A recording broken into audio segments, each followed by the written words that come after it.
Construction collapse cases have been in the news lately. We've heard about the disaster in Florida.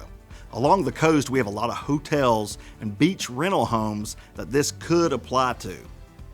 Now, when a deck or a railing collapses and causes injury, the owner or landlord is only responsible for the collapse if the owner or landlord participated in the construction of the deck, or if a reasonable inspection would have shown the defect that caused the collapse. If the owner or landlord hired an independent contractor to build the deck and did not supervise or participate in the construction, then he cannot be held liable for faulty construction of the deck. If the deck had not been inspected for an extensive period of time, an inspection of the deck by a competent inspector would have revealed the defect with the deck, then the owner or landlord can be held responsible for failing to conduct a reasonable inspection of the deck.